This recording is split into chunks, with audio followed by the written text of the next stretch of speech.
Okay, welcome back. This is episode 3, I think. I've been putting a lot of hours into this, and I've probably been a little evasive about what this actually is.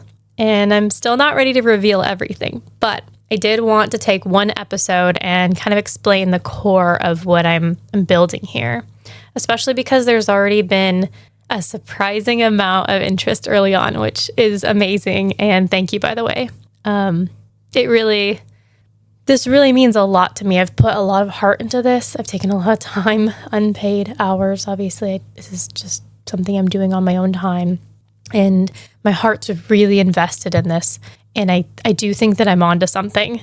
And I've already received so many messages from both men and women, friends and strangers. And they're saying things like, I really needed to hear that, or I wished the podcast was longer because I loved what I was hearing. And I've only put out, just the tiniest little fraction, like tester of stuff, and the support has been incredible. So I just wanted to say that. So this podcast is to explain what is HerCanary exactly, because I feel like it's a fair question and people keep asking, and I get so excited and I avoid it. Like, is it a podcast? Is it a platform? A group chat structure? A place where we all collectively try to get our lives together, but gently? It's like a little bit of all of that. And if you pay really close attention, it might be a little bit more than that too. HerCanary is a community setup, right? But it's not in the way we usually think about it. Because a lot of people say that they want a community, but community isn't just something you find, right? It's something you practice. It's something you build together. And if we're being honest, that's kind of where things start to fall apart, right? We all want a supportive, kind, emotionally aware community, people around us, but then someone will disagree with us and suddenly we're like, actually, wrong, you're blocked, right? And I'm not saying that we shouldn't have boundaries, right? We do need those, and sometimes we need to keep distance to keep ourselves safe, right? Or even to keep other people safe while we're navigating our own chaos. I mean, I have my own personal block list. I'm not free from this. And some of those decisions were clear and needed to be done. And some of them were me just doing the best I could in the moment. And being honest, not every boundary comes from a perfectly regulated place, right? Sometimes it comes from hurt or overwhelm or just not knowing how to handle something yet. But I think what we're working toward here is not removing boundaries, but expanding our ability to communicate before it gets to that point. Learning how to say, this hurt me, or I need space, or I'm not sure how to handle this yet, without turning it into silence or a complete shutdown. Because sometimes distance is necessary, but ideally it's not the only tool we have. And I think a lot of us were never really taught what the other tools even are. I know that I wasn't. I'm still learning all sorts of new tools every day. And before I go any further, I do want to say this clearly. I'm not a therapist. I'm not a doctor. I'm not a lawyer. This space is built on real experiences, real conversations, and things I'm learning right alongside you. So take what resonates and leave what doesn't, because I'm not perfect either. And as these episodes go on and you get to know me a little more, you're going to see that my hands are not totally clean. Like, I've definitely had my own moments. And I'm not saying I haven't totally crashed out before. We'll save the time I lit something on fire story for another episode, or the one time I thought a guy genuinely ghosted me, so I DoorDashed him a cupcake with a note that said something along the lines of, this is my first time being ghosted. If it was a mistake, here's my number. If not, enjoy the cupcake. My coworkers still laugh about that. Extra funny because he hadn't even ghosted me. He dropped his phone in the water paddleboarding. Again, story for another time. But what I'm saying is I've had my own moments. I'm not perfect. Like I said, I'm trying to learn alongside you guys. And that's kind of the point, right? This isn't about being perfect. It's about being able to pause and go, yeah, I really didn't like how I showed up in that moment there.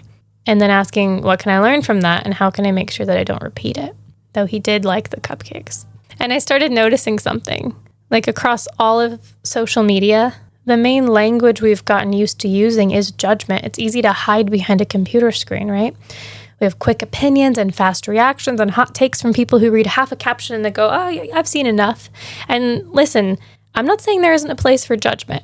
Parts of me thinks it's very important, holding each other accountable, right? We're not removing accountability here. This is not a everyone is right all the time situation. But somewhere along the way, connection started to feel a little hollow. Like we're all talking all the time, but we're not really connecting. It's fast, it's loud, it's constant. It's like emotional drive-by comments. And you blink and someone's already misunderstood you. And I think a lot of people feel that. There's this gap between being seen online and actually being understood. And my goal is to have HerCanary help close that gap, to take the speed of the internet and turn it into something that actually helps people. Not just something we scroll at 11:47 p.m. while we are fully aware that we should be sleeping. Because this isn't about becoming quieter online. It's about becoming better at how we show up, learning how to communicate with honesty and care, and with opinions, not cruelty, with support, not avoidance. Saying I support you and then disappearing emotionally, that's not support. A lot of this comes back to self-awareness too, the kind of work that people like Carl Jung, a psychologist who focused on like understanding behavior patterns, your triggers, your values, because when you know those things, you don't have to react to everything like it's a personal attack, even when your brain thinks it is. And that's a big part of this space. We're learning accountability without weaponizing shame, because shame, it shuts people down. But accountability, when it's done right, actually helps people grow. So HerCanary is a place where we can practice that, where we can learn how to say, I see this differently, or that didn't sit right with me, without it turning into something destructive. At the end of the day, learning your values and your triggers, that's really just learning how to get your needs met without sacrificing someone else to do it. And when people start doing that, something shifts. Something feels safer, more regulated, and more open. People don't just communicate better, they create better. They connect better. They build better things together. HerCanary is about that shift. Taking something reactive and making it intentional. Taking something that feels like noise and turning it into something meaningful. And while this might look like a podcast, just know this is kind of a side quest. There's something much bigger being built here. Just pay attention to details. You won't need to look far to start seeing it. It's a platform, it's a podcast, and most importantly, it's a community. But more than anything, it's a space where people practice being human with each other again. Not perfect, not polished, just honest, aware, and still kind. Welcome to HerCanary. Did we nail it on the first try? Let's see.